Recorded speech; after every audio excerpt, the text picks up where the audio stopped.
Hello, and welcome to another episode of the Pen Fan series on the Appelboom YouTube channel. In this series, we ask pen fans three important pen questions. And on this episode, we have a very special guest. But before I reveal his name, make sure to subscribe to our YouTube channel so you won't miss out on a video at all. And also not on the next episode of the Pen Fan series, of course. But on this episode, we have Eric Orozco on the show, and we're going to ask him three really important questions. And the first question is, Eric, can we get into the time machine and go back in time and ask you, how did you get into fountain pens? Well, just put me in the hot seat right away. Don't even say hello. Hello, Yost. How are you doing? This is just giving me time to think. But I do know, I know my first experience with a fountain pen that I remember was in third grade. Mrs. Walden decided she was going to teach us, the entire class, to write in cursive, and she insisted that we do that with a fountain pen.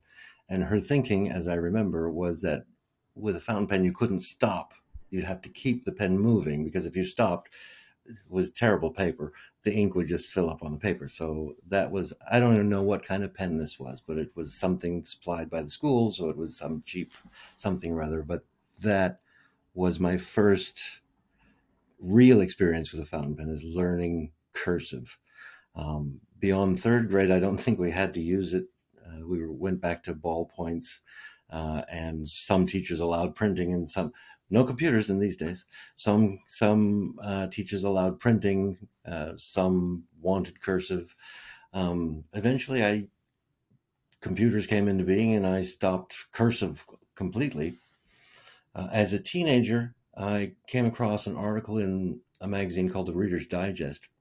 It was a one-page article, and so this would have been in the 70s, about the Parker 51. And even though it hadn't been made for years, every time this particular store in New York, could have been Fountain Pen Hospital, I don't know, every time this particular store in New York got one, a Parker 51, it sold immediately. It was very popular then, and when it was being made, and it was very popular even to that day. So I was on a mission to find a Parker 51. Again, no internet. You don't just go online and say, who can sell me a Parker 51? I had to go to flea markets, garage sales, and I was really looking for a Parker 51, and I found one. Finally, I found one at a flea market, took it home, tried to ink it, wouldn't ink, wouldn't fill with ink, wouldn't write, put it in a desk drawer, said, so much for that, but at least I have one. Years went by, and many years went by, several moves of houses. That pen was always in my desk drawer. One day I found it and I said, oh, now we have the internet. So I'm going to look online to see if anybody can tell me how to fix this thing. And that's when I found a large fountain pen community and said, oh, there's other people out there who like fountain pens. And I did find how to fix it. I sent it in to be fixed, but I also found that you can buy all kinds of other fountain pens, and I was sucked into that vortex. The rest is history. That's the rest is history indeed. Let's have a look at the second question, because how do you use your fountain pens nowadays in daily life? It can be, in 2023, rather difficult to ever need to use a pen for anything, much less a fountain pen. But I keep pens on my desk and in my desk drawer, many of them inked so that I can use them whenever I want. I keep a daily to-do list every day, in a notebook, so that I can use a pen to make plans for what I want to do that day and check them off. And I also make notes throughout the day of things that I must remember. I have, I won't even show them to you, because there's one, two, three, four, five Hobonichis, each with a different purpose. Three of them are written in every single day, and of course I use a fountain pen for that. The need to use a fountain pen is difficult to find sometimes, and that's the entire reason I started IncoWrimo, International Correspondence Writing Month, because I was sitting around in a January saying, I need more reasons to use fountain pens. Well, what if we asked people to send a letter every day? every single day during the month of February, and that was a decade ago, and it is now our 10th year. And so this is a time of year when I really use fountain pens a lot because of that. And I still send Christmas cards and birthday cards, and whenever I have to write, I try to use a fountain pen, unless the paper absolutely will not like fountain pens. So if the only writing instrument I have on my desk right now are fountain pens. So if I wanted to write anything, it would be with a fountain pen. That's amazing. Eric, last question for you. What is your top tip for someone using a fountain pen? Top tip for someone using a fountain pen. Okay, we're going to assume that they are already into fountain pens. Top tip is the nib is all important.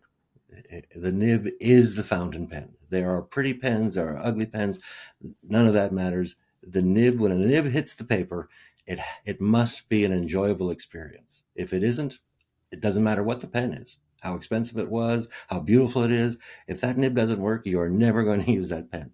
So top tip is to get nibs. Buy nibs instead of pens. If it happens to come in a great looking pen, fantastic. But it is the nib that is the important part. That's amazing. Now, Well, I'm going to follow that and up then if you don't mind, because if it was a yeah, sure. top tip for someone just getting into fountain pens, buy as many different pens as you can. Get 200, 300. Get as many pens as you can so that you can find out what pens you like, what nibs you like, and then slowly start getting rid of those until you have a collection that is manageable. I don't know what manageable is. Don't ask me. But I did have over 300 pens at one time, and that is not manageable. That was far too many for me. But it was a learning experience for me. I wanted to try all the pens, so I started accumulating. And once I learned what I liked, what I didn't like, thank you, Dr. Brown, I started getting rid of the ones that didn't interest me very much. So that's the best thing you can do if you really want to get into it, is to try as many pens as you can. That's a wonderful tip, Eric. Thank you so much. Thank you so much for answering all these questions. And everybody, thank you so much for watching. Make sure to subscribe to the channel. And next week, we have another Pen Fans and another Pen Fan series. Bye bye. See you.